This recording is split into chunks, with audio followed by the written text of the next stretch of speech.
고린도전서 5장 오늘 1절에서 5절 말씀까지 하나의 말씀 살펴보는 시간 갖도록 하겠습니다. 고린도전서 5장 1절에서 5절 말씀 한 절씩 교독하겠습니다. 너희 가운데 음행이 있다는 말이 공공연히 알려졌는데 그런 음행은 이방인들 가운데서도 거론되지 않는 것으로 곧 어떤 사람이 자기 아버지의 아내를 취하였다는 것이라. 그런데도 너희가 엎질되며 오히려 슬퍼하지도 아니하고 이런 일을 행한 자를 너희 가운데서 쫓아내지 아니하였느니라. 내가 진실로 몸으로는 떠나 있으나 영으로는 함께 있어서 마치 거기 있는 것 같이 이런 일을 그렇게 행한 자에 관하여 이미 판단하되 우리 주 예수 그리스도의 이름으로 너희가 같이 모일 때 내 영도 함께 있어 우리 주 예수 그리스도의 권능으로 그런 자를 사탄에게 넘겨주어 육체를 멸하도록 판단하였으니 이것은 영이 주 예수님의 날에 구원을 받게 하려 함이라. 아멘. 잠시 말씀에 제가 기도하겠습니다. 오늘 말씀의 제목은 교회 안에 죄가 있을 때입니다. 교회 안에 죄가 있을 때라는 제목으로 하나의 말씀 나눈 시간 갖도록 하겠습니다. 고린도 교회 안에는 이루 말할 수 없는 정말 많은 죄들이 있었습니다. 원래 교회는 하나님의 피로 사신 교회이기 때문에 거룩하고 정결하고 점이나 주님이나 그런 것이 없는 영광스러운 교회가 되어야 마땅합니다. 근데 지금 우리가 살펴보고 있는 이 고린도 교회 안에는 음행을 비롯한 너무나 많은 죄들이 교회 안에 있었습니다. 사도 바울은 고린도 교회 안에 이러한 죄들이 있었다라는 것을 들어서 알게 되었습니다. 그래서 지금 사도 바울이 수많은 죄들 가운데 있는 이 고린도 교회에게 빌립보에서 이러한 소식을 듣고 서신을 쓴 거예요. 교회 안에 이런 죄들이 있을 때 어떻게 해야 하는지, 너희들이 어떻게 처신해야 하는지 그 기준을 지금 쓴 것입니다. 그게 오늘 본문 말씀, 고린도전서 말씀입니다. 교회 안에 죄가 있을 때 어떻게 해야 하는지 그것을 알려주기 위해 이 말씀을 기록한 것입니다. 다 같이 고린도전서 5장 1절 말씀 보겠습니다. 같이 읽겠습니다. 시작. 너희 가운데 음행이 있다는 말이 공공연히 알려졌는데 그런 음행은 이방인들 가운데서도 거론되지 않는 것으로 곧 어떤 사람이 자기 아버지의 아내를 취하였다는 것이라. 너희 가운데 이 너희는 고린도 교회를 말합니다. 교회 가운데 음행이 있다는 그 말이 공공연히 이렇게 교회 안에 알려지게 된 것입니다. 근데 그러한 음행은 이방인들 가운데서도 거론되지 않는 것으로 곧 어떤 사람이 자기 아버지의 아내를 취했다라는 것입니다. 이러한 음행의 죄가 어디 안에 있는 거예요 지금? 교회 안에 있는 겁니다. 교회 안에 죄가 있을 때에 대해서 지금 말씀하고 계십니다. 오늘날 많은 교회들이 있습니다. 많은 교회들 안에 이러한 죄들이 있습니다. 초대교회도 이런 죄가 있었던 거예요. 공공연히 알려지지 않아서 그렇지 알게 모르게 너무나 많은 음행의 죄가 교회 안에 있습니다. 공공연히 알려진 죄들도 너무 많아요. 어떤 유명한 목사님이 이 성도들과 음행을 해서 그 교회에서 나오면서 그걸 아름답게 또 보이기 위해서 퇴직금까지 몇억 수십억을 받고 또 나와서 다른 교회에 또 하고, 교회 목사가 음행의 죄를 성도들과 그렇게 음행의 죄를 지은 죄들이 공공연히 좀 알려져 있습니다. 많이. 그러니까는 어떤 분이 그러더라고요. 유명하신 목사님이 이렇게 뜨다가 갑자기 소식이 없다 그러면 뭔 음행의 죄가 있구나 이렇게 보면 된다라고 할 만큼 성도들끼리도 마찬가지입니다. 그러니까 교회 안에 이제 성도들끼리도 음행의 죄가 있습니다. 젊은 청년들끼리 음행의 죄를 청년부 모임을 갖고 가까워지면서 될 수도 있고, 정말 많은 또 성도들이 이 직장 생활하면서 직장에서 또 군대 가서 뭐 이렇게 성매매를 하거나 많은 공공연한 죄들이 있습니다. 그러니까 저와 여러분이 살아가고 있는 이 세대는 예수님께서 악하고 음란한 세대다 이렇게 말씀의 정의를 내려주셨어요. 이 세대는 뭐 평안하고 좋은 세대가 아니라, 거룩하고 의로운 세대가 아니라 악하고 음란한 세대다라는 것입니다. 이러한 악하고 음란한 세대에 우리가 살다 보니까 그 세대에 살던 사람들이 교회 안에 주일날 그냥 오는 거예요. 말씀도 안 읽고 그냥 교회 오거나 교회 오는 거예요. 그 음행의 죄를 그냥 가지고 교회 안에 들어오는 것입니다. 이렇게 교회 안에 음행의 죄가 있을 때 어떻게 해야 하는지 사도 바울은 오늘 저와 여러분들에게 말씀해 주고 계십니다. 다 같이 고린도전서 5장 2절 말씀 보겠습니다. 고린도전서 5장 2절 같이 읽겠습니다. 시작. 그런데도 너희가 우쭐대며 오히려 슬퍼하지도 아니하고 이런 일 행한 자를 너희 가운데서 쫓아내지 아니하였느니라. 예. 교회 안에 음행의 죄가 있을 때 첫 번째 슬퍼하라는 것입니다. 하나님의 피로 사신 거룩해야 될 교회 안에 이러한 죄가 어떤 형제로 인해서든 이러한 죄가 있다라는 것으로 인해 알게 되었을 때 애통하고 먼저 슬퍼하라는 것입니다. 그러니까 가슴을 찢고 눈물을 흘리며 회개하라는 것입니다. 이 자세가 교회 안에 죄가 있을 때 저와 여러분들이 취해야 될 첫 번째 자세다라고 성경은 가르쳐주고 있습니다. 다 같이 느헤미야기 1장 말씀 보겠습니다. 느헤미야기 1장 4절에서 6절 말씀 보겠습니다. 느헤미야기 1장 4절에서 6절입니다. 4절. 내가 이 말들을 듣고는 앉아서 울고 며칠 동안 애곡하며 하늘의 하나님 앞에 금식하고 기도하여 이르되 간청하건대 오 주 하늘의 하나님 곧 자신을 사랑하고 자신의 명령들을 지키는 자들을 위해 언약을 지키시며 긍휼을 베푸시는 크고 두려우신 하나님이여, 이제 주께서는 귀를 기울이시며 눈을 여시사 주의 종의 기도를 들으시옵소서. 내가 이제 주의 종 이스라엘 자손을 위하여 주 앞에서 밤낮으로 기도하오며 이스라엘 자손의 죄들을 자백하오니 우리가 주께 그 죄들을 지었나이다. 나와 내 아버지 집이 죄를 지었나이다. 예. 지금 느헤미야가 예루살렘의 성벽이 무너지고 성벽의 문들이 불탔다라는 그런 말들을 들었을 때 앉아서 울며 애곡하며 하나님 앞에서 금식하고 기도하고 있습니다. 이스라엘이 자신들의 죄 때문에 멸망하게 된 거예요. 그래서 그렇게 성벽이 불타고 정말 무너지게 되었다라는 것을 듣게 되었을 때 이렇게 울며 애곡하며 금식하고 기도한 것이에요. 마치 느헤미야 자신이 죄를 지은 것처럼 우리가 자신을 포함시키는 거예요. 그러니까 우리가 주께 그 죄들을 지었나이다. 이렇게 고백하고 있고 나와 내 아버지 집이 죄를 지었나이다. 느헤미야가 나도 그렇다는 거예요. 나와 내 아버지 집이 죄를 지었나이다 라고 고백하며 죄를 회개하고 있는 것을 보게 됩니다. 이와 같이 너희도 교회 안에 음행의 죄가 있을 때 느헤미야와 같이 이렇게 슬퍼하면서 마치 내가 그러한 죄를 지은 것처럼 가슴을 찢으며 통곡하며 애곡하며 그렇게 하나님 앞에 회개해야 한다라는 것입니다. 그런데 고린도 교회 성도들은 전혀 그렇지 않은 것입니다. 교회 안에 음행의 죄가 있을 때 도리어 우쭐대었다라고 성경은 말씀하고 있습니다. 왜 우쭐댔냐 하면 나는 의롭고 깨끗하고 나는 그러한 죄를 짓지 않았다라는 거예요.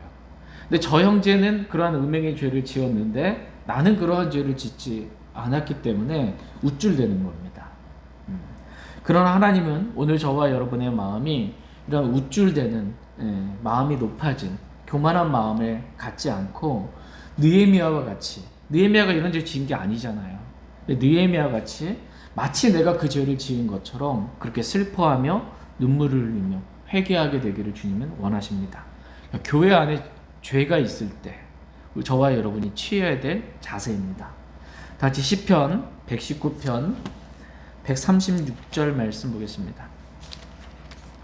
시편 119편 136절입니다.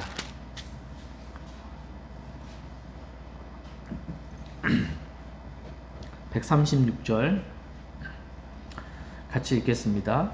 네, 시작. 그들이 주의 법을 지키지 아니하므로 내 눈에 강물이 흐르나이다. 예, 그들이 주의 법을 지키지 아니하므로 내 눈에 뭐가 흘러요? 강물이 흐르나이다. 죄는 누가 지었어요? 그들이 지은 거예요. 그런데 지금 누가 울고 있어요? 시편 기자가 울고 있는 거예요. 주의 법을 지키지 않는 그들로 인해서 내 눈에 눈물이 흐르는데 그 눈물이 강물같이 흐르는 것입니다. 그러니까 주의 법을 지키지 않는 사람들을 봤을 때 저와 여러분이 취해야 될 자세가 이렇다라는 것입니다. 주의 법을 지키지 않는 사람들, 하나님의 말씀을 가볍게 여기고 죄를 지는 사람들, 그 사람들을 봤을 때 우리가 눈물을 흘리며 정말 회개하는, 슬퍼하는, 불쌍히 여기고 긍휼히 여기는 그러한 마음이 있어야 한다라고 성경은 말씀하십니다. 저와 여러분이 이러한 마음을 품게 되기를 원합니다.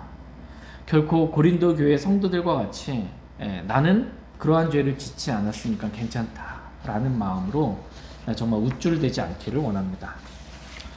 또는 주의 법을 어긴 그 죄, 음행의 죄, 교회 안에 음행의 죄가 있는 것을 봤을 때 뭐 그럴 수도 있지, 그럼 어쩔 수 없지, 뭐 어떻게 하고 그냥 넘어가지 않게 되기를 하나님은 원하십니다.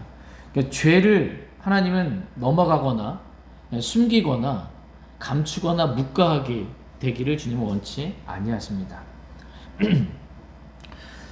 다 같이 고린도전서 5장 2절 말씀 보겠습니다. 고린도전서 5장 2절. 교회 안에 죄가 있을 때 우리가 취해야 될 자세 두 번째입니다.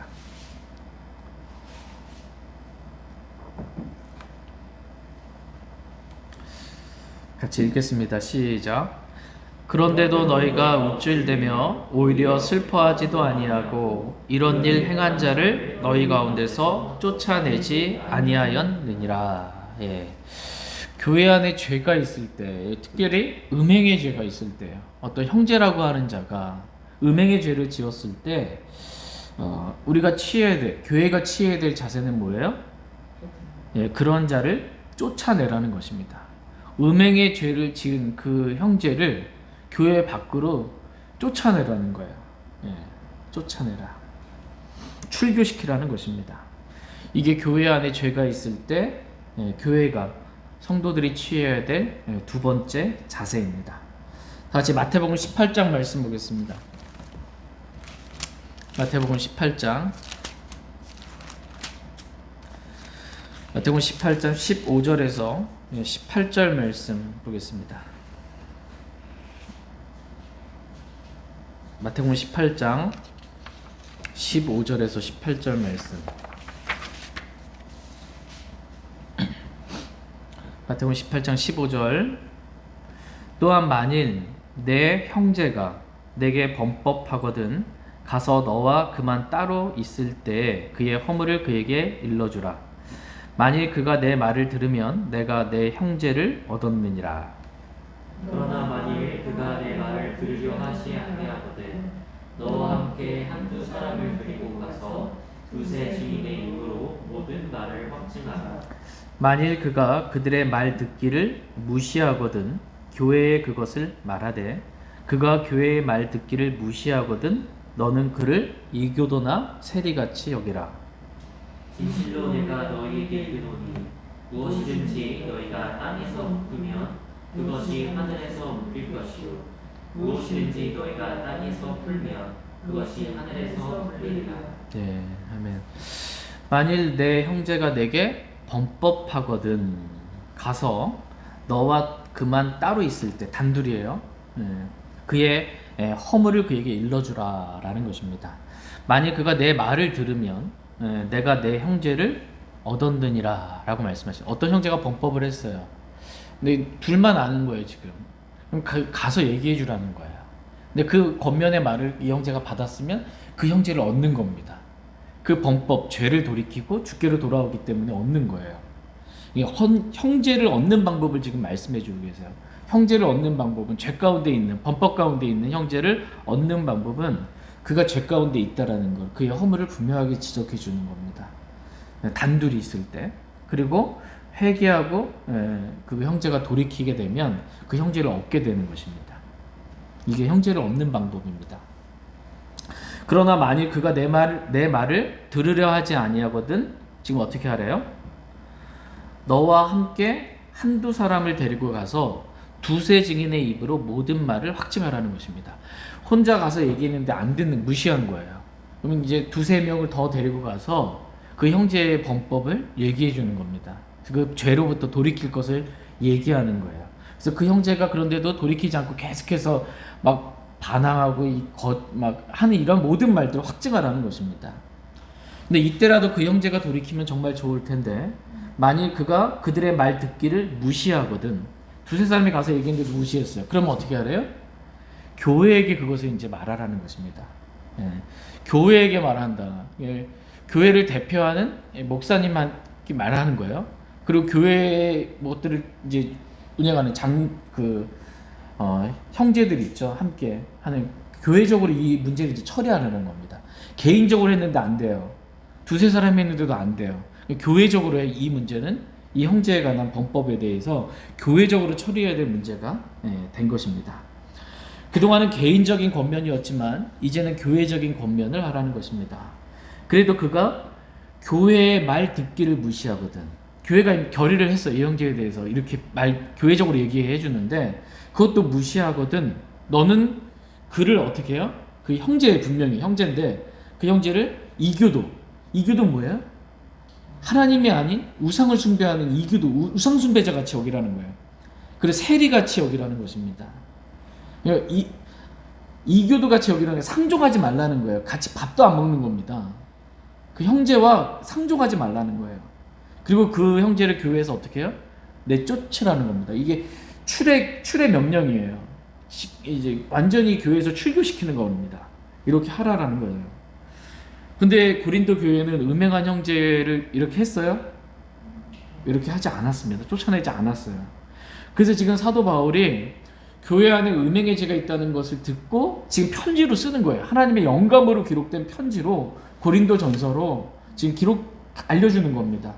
왜 너희가 그러한 자를 쫓아내지 않았냐라고 지금 고린도 교회 성도들을, 고린도 교회를 책망하고 있는 것입니다. 다 같이 고린도전서 5장 3절 말씀 보겠습니다.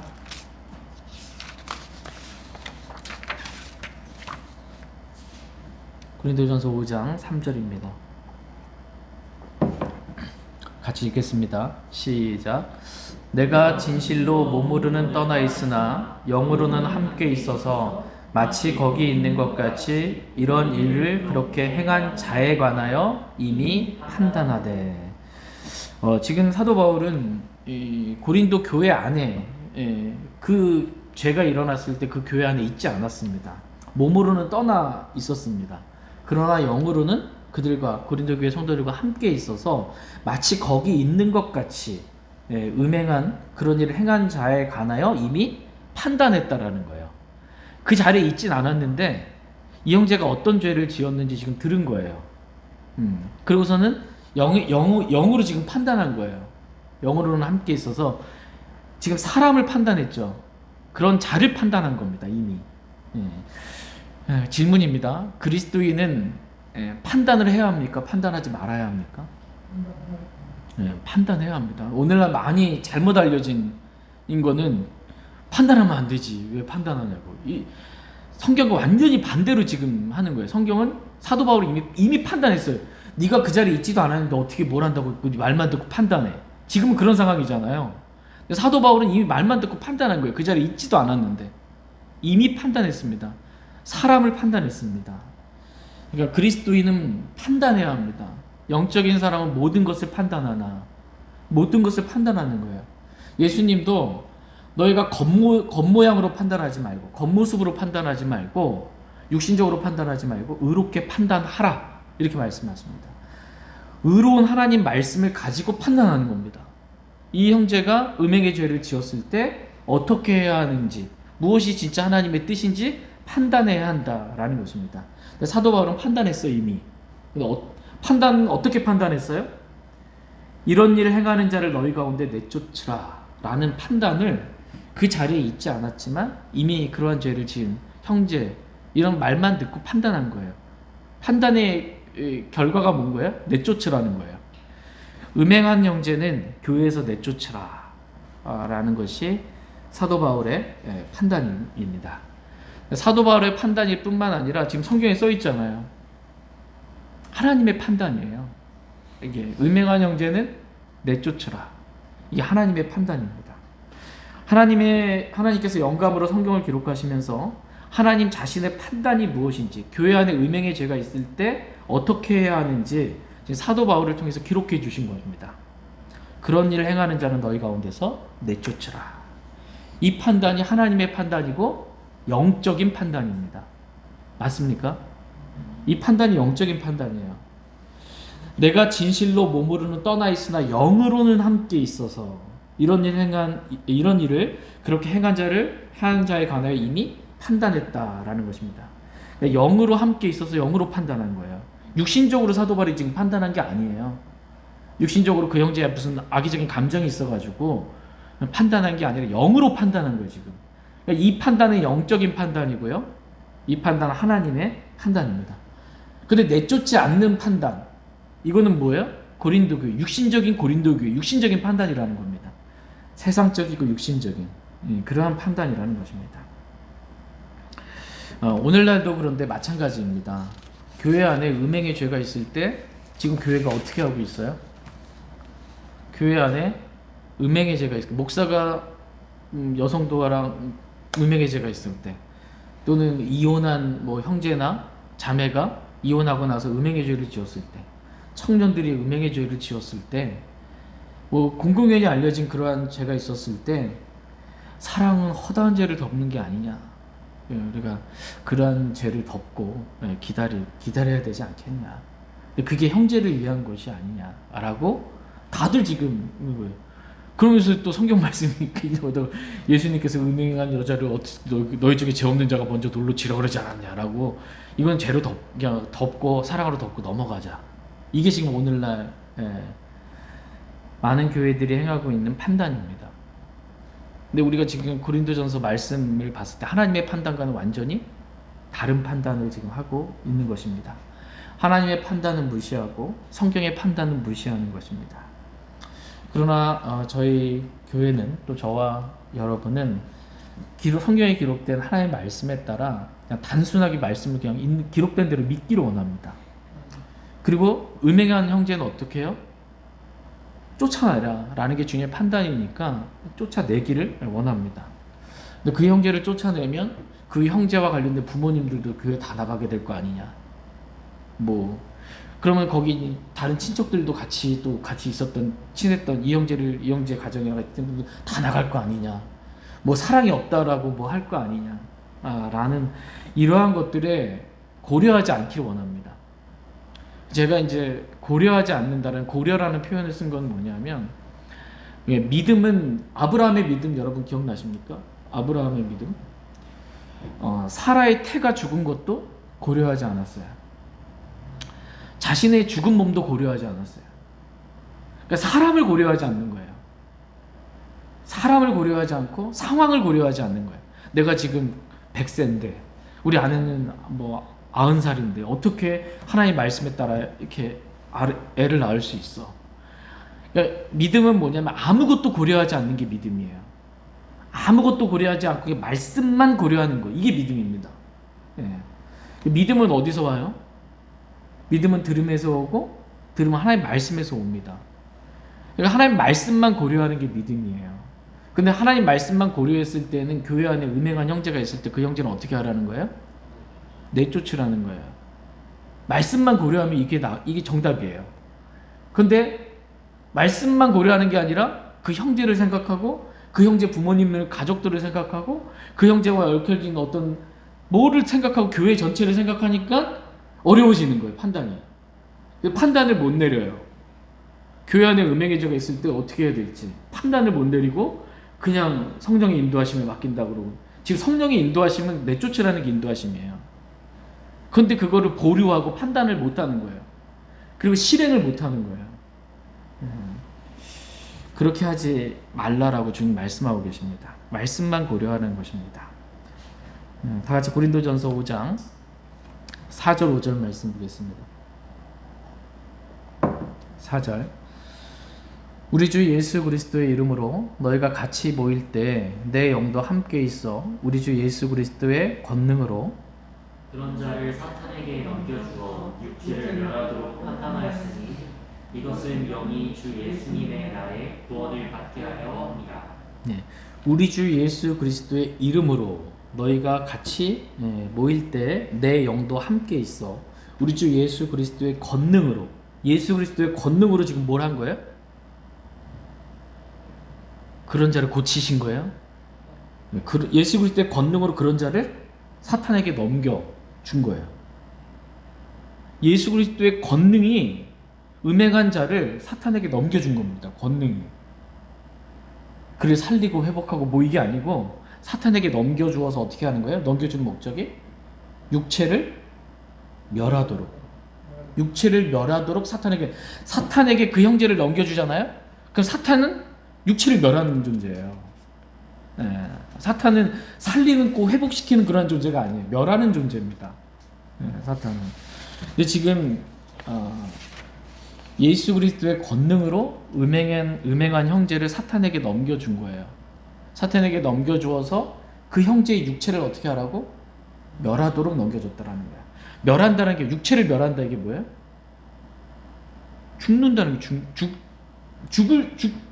죽게 만들게 하기 위해서 넘겨줬다라는 거예요. 무슨 권능으로? 예수 그리스도의 권능으로. 영 안에서 그렇게 판단했다라는 것입니다. 그런데 왜 너희 고린도 교회는 그런 판단도 못하고, 이런 판단이 안 되는 거예요. 교회 안에 음행한 형제를 어떻게 해야 할지 판단이 안 서요.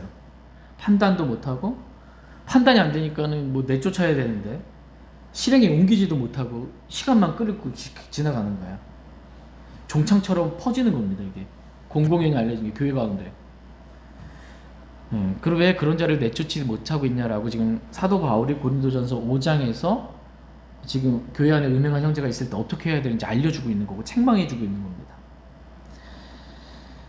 사도 바울이 이렇게 음행한 형제를 교회에서 내쫓으라 라고 말씀하신 이유 첫 번째는 그 형제가 교회에서 추례를 당하지 않잖아요. 계속 교회 안에 있잖아요. 근데 회개하지 않아요. 여전히 음행의 죄 가운데 있는 거예요. 그렇게 되면 안 되기 때문에 더 이상 교회 안에 죄를 짓지 못하도록 교회 밖으로 출교시켜 버리는 겁니다. 교회 안에서 다시는 그러한 죄가 일어나지 못하도록 그렇게 하는 거예요. 공개적으로 지금 교회적으로 이 일을 처리하는 거잖아요. 땅에서 묶으면 하늘에서도 어떻게 해요? 묶이고, 땅에서 풀면 하늘에서도 풀린다. 땅에 뭐가 있어요? 주님의 몸인 교회가 있어요. 교회의 결정이 이 형제를 추례하는 게 결정이면 하나님도 승인하신다는 거예요. 하늘에서 승인하신다는 겁니다. 공개적으로 음행한 공공연히 알려진 거잖아요. 물론 이 형제가 이제 음행한 거를 어떤 형제 한 명이 알았어요. 혼자 가서 얘기해 주면 돼요. 그래서 자신이 죄를 회복하면 그 형제를 얻는 거예요. 근데 안 듣는 거예요. 공공연히 죄가 알려지게 되는 겁니다. 그래서 교회적인 결정이 있을 수밖에 없었습니다. 이랬을 때 교회적으로 이 형제가 이러한 음행의 죄를 지어서 추례당했다라는 것을 모든 성도들이 다 알게 됐을 때 얼마나 두려움이 있겠어요. 나도 이런 음행의 죄를 잠깐의 육신적인 쾌락과 욕망에 이끌려서 죄를 지었다가 큰일 나겠구나라는 두려움이 있는 겁니다. 이게 더 이상 죄가 없도록 공개적으로 그러한 형제를 내쫓으라는 거예요. 내쫓아라. 이게 첫 번째 이유입니다. 더 이상 그 형제가 교회 안에 죄를 짓지 못하도록, 그런 자를 사탄에게 넘겨주어 육체를 멸하도록 하라는 것입니다. 이게 하나님의 판단입니다. 성경의 판단이고 사도 바울의 판단입니다. 그러니까 사탄에게 넘겨주어 육체를 멸했어요. 그러면 어떻게 육신이 죽었잖아요. 어떻게 더 이상 음행의 죄를 몸으로 육체로 음행의 죄를 더 이상 지을 수가 없는 것입니다. 물론 이 징계의 목적 가운데서는 그 형제를 회복시키기 위한 목적이 있어요. 그 형제 자신이 지은 죄가 교회와 함께할 수 없을 만큼, 교회에서 쫓겨날 만큼, 이 기도가 세리같이 여겨질 만큼 내가 큰 죄를 지었구나 라는 것을 깨닫고 인식하고 자신의 죄를 보고 돌이키고 회개할 수 있는, 이게 징계의 목적입니다. 너무나 감사한 사실은요, 고린도 교회에서 이 고린도서 5장의 이 편지를 사도 바울로부터 고린도 교회 성도들이 받고 나서 실행에 옮긴 거예요. 그리고 이 형제가 고린도 후서에 가면 돌이키고 돌아온 겁니다. 회개하고 돌아온 거예요. 그냥 너무나 하나님 말씀대로 그냥 하면 되는 거예요. 그럼 주님이 일하십니다. 이게 형제를 얻는 거예요. 이게 진짜 사랑이에요. 하나님이 고린도 교회 성도보다 사랑이 없으셔서 내쫓으래요? 말이 안 되잖아요. 진짜 사랑은 불의를 기뻐하지 않는 거고 진리를 기뻐하는 게 진짜 사랑입니다. 음행한 형제가 다시 돌아오게 되는 선한, 하나님 말씀대로 실행했더니 아픔이 있고 고통이 있고 슬픔이 있죠. 실행했더니 정말 선한 열매를 맺게 된 것입니다. 형제를 얻는. 그러나 이제 선택은 그 형제가 한 거예요. 이거 뭐 구원 받는 것도 선택이잖아요. 복음을 전해줬고 믿을지 안 믿을지 그 형제가 선택하는 거예요. 교회는 하나님의 말씀에 따라 그 형제에게 추례를 명하는 거예요. 음행한 형제에게. 근데 그거를 받아들일지 안 받아들일지, 이 징계를 받아들일지 안 받아들일지, 자신이 회개할지 안 할지는 그 형제가 선택하는 건데, 감사하게도 고린도 교회의 그 형제는 회개하고 돌이키는 걸 선택한 거예요. 그래서 용서받고 돌아온 겁니다. 그런데 만약 그렇게 되지 않는 경우도 많아요. 특별히 요즘 세대는 더해요. 뭐 징계할 것 같으면 나 교회 안 나와, 상처받았어. 그 자발적으로 안 나와요. 징계가 떨어지기도 전에. 그러나 어떻게 되든지 결과는 그냥 주님께 맡기고, 교회는, 그리스도인은 하라는 대로 그냥 하는 겁니다. 결과가 좋은 결과이든 나쁜 결과이든 결과는 주님께 맡기는 겁니다. 주님이 우리에게 하라는 대로 실행하면 되는 것입니다. 지금 사도 바울은 지금 감사하게도 그 형제가 돌아왔지만 고린도서 5장을 기록할 때 그 형제에 대한 사도 바울의 이 판단과 생각과 이 초점은 그 형제가 돌이켜서 돌아오는 것에 초점이 있지 않았어요. 왜요? 사탄에게 넘겨주어 육체를 멸하게 하는 게 목적이었어요, 지금. 그렇죠? 그래서 더 이상 교회 가운데 이러한 죄를 짓지 못하게 하는 것, 이게 목적이었지. 그 형제가 뭐 회개하고 돌이킬 거, 이게 지금 여기서는 사도 바울의 마음 안에는 그게 크게 자리 잡고 있지 않았습니다. 그러니까 음행한 형제, 어떤 형제보다 하나님의 피로 사신 교회가 더 중요한 거예요. 개개인 한 명의 어떠한 이것보다 하나님 말씀이 중요하고, 말씀대로 실행하는 게 중요하고, 전체적인 교회가 중요한 것입니다. 왜냐하면 하나님께서 세우신 영원한 목적은 교회이기 때문이에요. 이 교회가 거룩하고 흠이 없고 점 없이 영광스러운 교회가 되는 게 이 하나님의 뜻입니다. 교회를 지키는 것, 거룩하게 지키는 것, 여기에 초점이 사도 바울은 있었던 것입니다. 교회에. 이렇게 음행한 형제를 교회 밖으로 내쫓는 것, 이것이 교회를 거룩하게 유지하는 길이다 라는 것입니다. 같이 고린도전서 5장 6절 말씀 보겠습니다.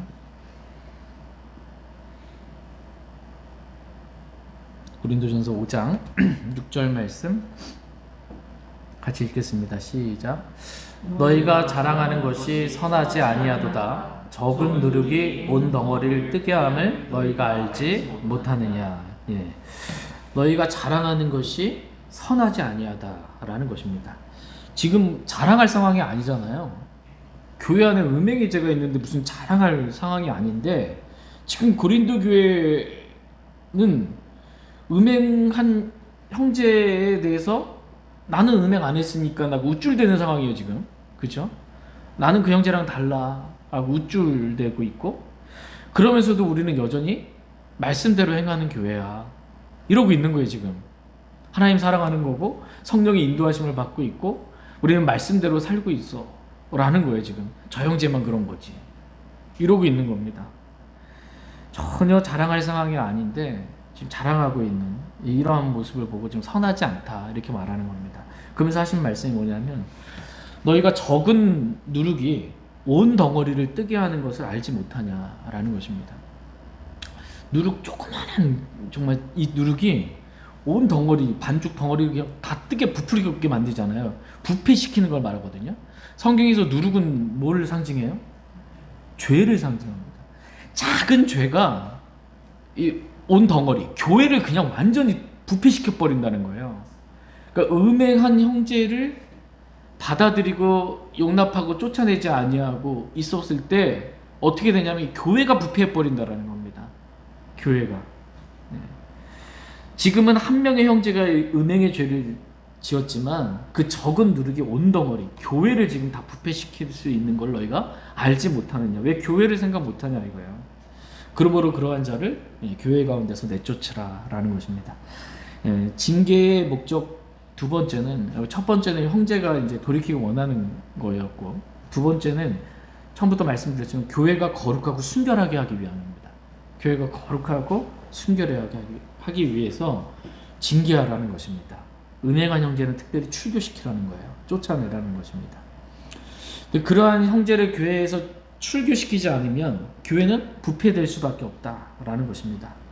그러므로 온반적이 누룩으로 인해 죄로 인해 부패되기 전에 그 누룩을 제거하라는 거예요. 누룩은 뭐 하라는 거예요? 제거하라라는 것입니다. 성경에는 그 두 번 사탄에게 넘겨준다라는 말씀이 나와요. 지금 그 형제를 사탄에게 넘겨줬죠. 그런 일 행한 자를 사탄에게 넘겨줬다. 지금 고린도전서 5장에 기록되어 있고 디모데전서 1장에서도 사탄에게 넘겨줬다라는 표현이 두 번 나옵니다. 디모데전서 1장 20절 말씀 보겠습니다.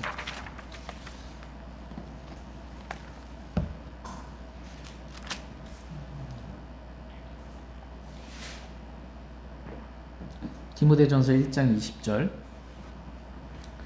같이 읽겠습니다. 시작. 그 중에 후메네오와 알렉산더가 있는데 내가 그들을 사탄에게 넘겨준 것은 그들이 배워서 신성 모독하지 못하게 하려 함이라. 여기서도 지금 후메네오와 알렉산더가 있는데 내가 사도 바울이 그들을 어떻게 했어요?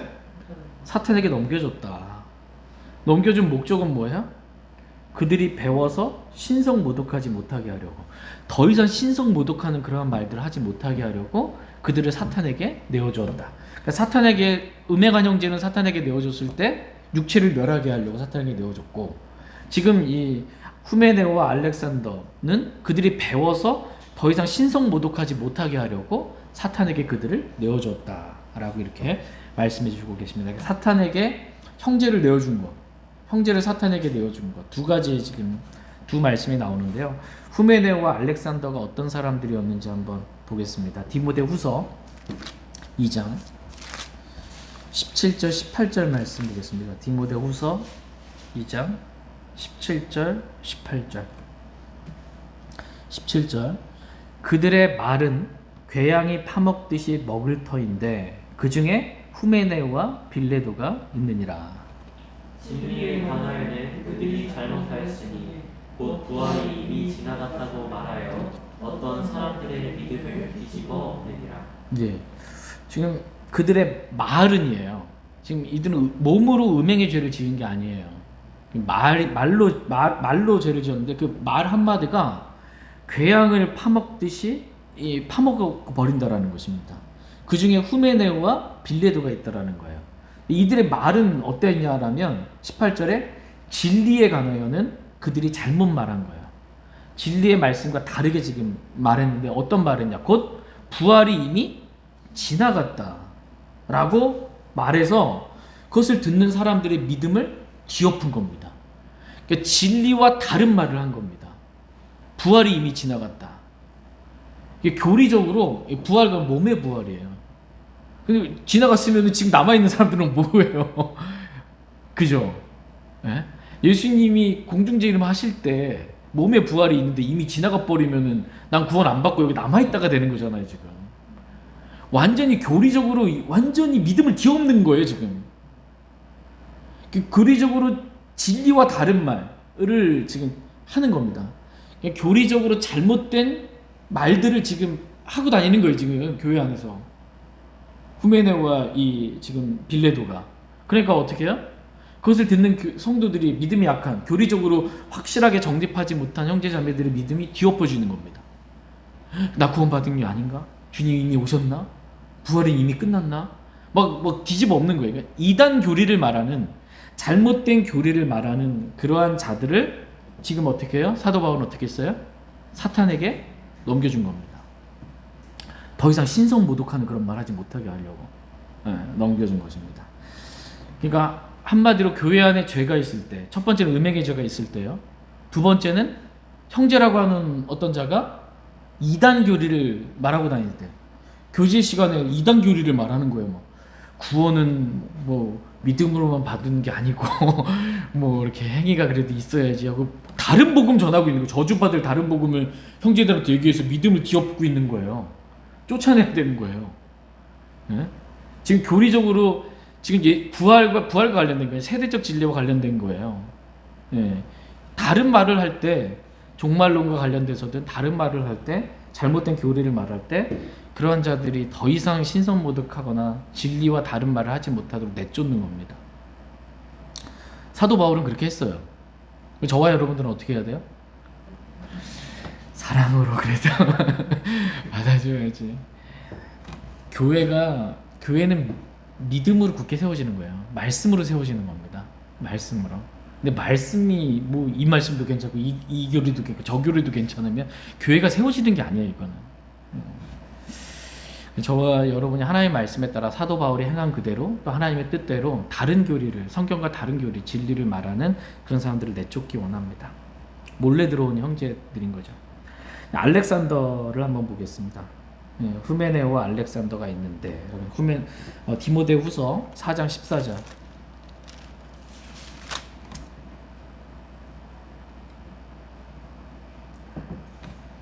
디모데후서 4장 14절 같이 읽겠습니다. 시작. 구리세공업자 알렉산더가 내게 많은 악을 행하였으니 주께서 그의 행위대로 그에게 갚으시기를 원하노라. 15절에 너도 그를 조심하라. 이렇게 그가 우리의 말들을 크게 대적하였느니라. 사도 바울과 디모데가 진리, 올바른 교리를 말했는데 그 말들을 대적한 겁니다. 그죠? 그러한 알렉산더가 많은 악을 행했습니다. 그것이 이제 시기에 의해서 행한 것이든 뭐에 의해서 행한 것이든 어쨌든 사도 바울이 올바른 교리와 진리의 말씀들을 말할 때 그것을 받아들이지 않고 그것을 대적한 것입니다. 그 알렉산더에 대해서 지금 사도 바울은 주께서 그의 행위대로 그에게 갚으시기를 원하노라 이렇게 말씀하고 있습니다. 그 앞에 말씀처럼 또 사탄에게 그를 내어준 거예요. 더 이상 신성모독하지 못하도록. 한마디로 말하자면 잘못된 교리를 말하고 대적하고 그러한 믿음을 뒤엎는 그러한 사람들을 사탄에게 내어줘서 더 이상 그렇게 신성모독하는 말, 성경과 다른 비진리를 말하지 못하도록 내쫓은 겁니다. 교회 가운데서 더 이상 믿음을, 그들의 말을 통해서 믿음이 뒤엎어지지 않도록 성도를 보호한 거예요. 이게 목자가 해야 될 일입니다. 목자가 양을 치고 있는데 양 가운데 일이나 늑대가 들어오면 그 일이나 늑대를 어떻게 해요? 어이구 어디 갔다가 받아줘야 돼요? 일인지 늑대인지 양들을 잡아먹으려고 하고 믿음을 뒤엎으려고 하는 분별을 할 줄 알아야 됩니다. 그리고 아니면 내쫓아야 됩니다. 근데 이게 지금 라오디게아 사람들의 교회잖아. 마지막 교회. 라오디게아 사람들의 교회. 사람들의 교회. 사람이 말씀보다 더 존중받는 교회 시대예요. 그냥 사람의 마음에 상처를 주거나 뭐 진짜 사람이 더 높아 있기 때문에, 말씀보다 사람이 더 높기 때문에 만약에 사도 바울이 그런 죄를 사탄에게 내어주고 교회 가운데 출애시키고 내쫓게 될 그런 일이 일어났다.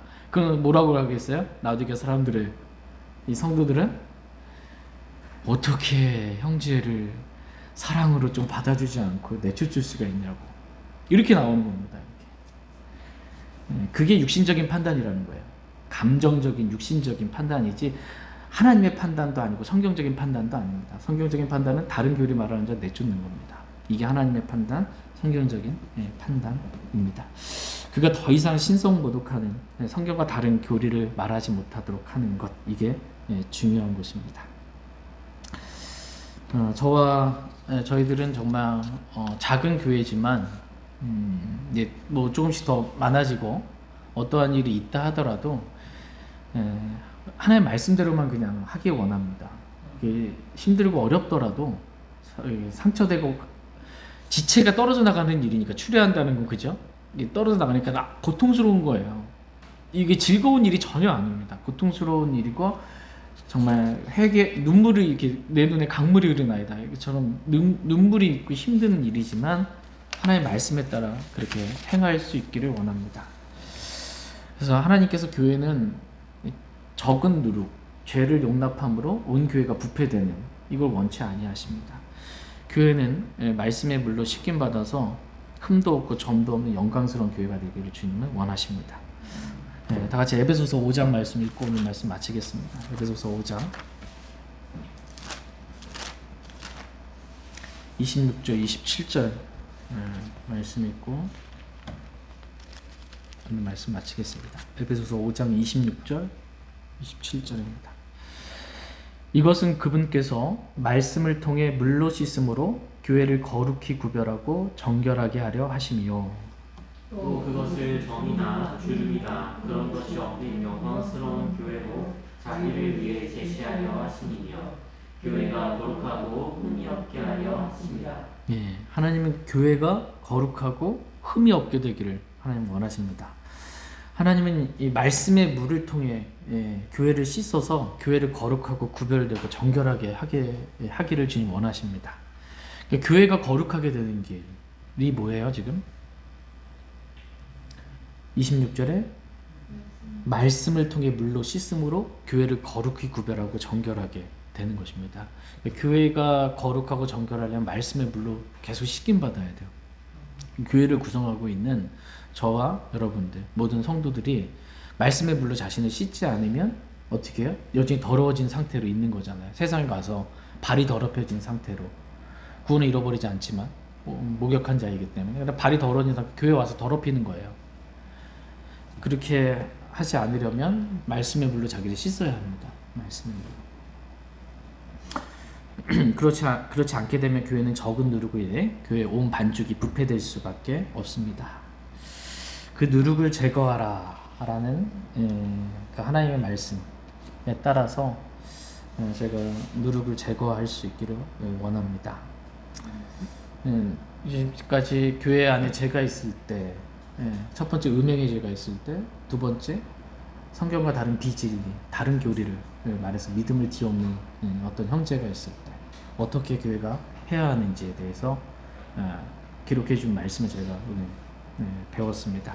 이러한 실행이 매우 힘든 실행일 수 있고 가슴 아프고 눈물 나고 힘들고 어려운 실행일 수 있지만 우리가 단순하게 아무것도 고려하지 않고 말씀만 고려하는 그냥 믿음으로, 단순한 믿음으로 하나님의 영원한 목적인 이 교회가 점도 없고 흠도 없는 거룩한 교회가 되기 위해서 영 안에서 판단하고 또 영 안에서 실행할 수 있길 원합니다. 결코 고린도 교회 같이 육신적으로 인간적인 그러한 판단으로 제가 실행 판단도 못하고 또 실행도 못하는 어리석음을 범하지 않게 되기를 원합니다. 제가 기도하고 개인적으로 기도하는 시간 갖겠습니다.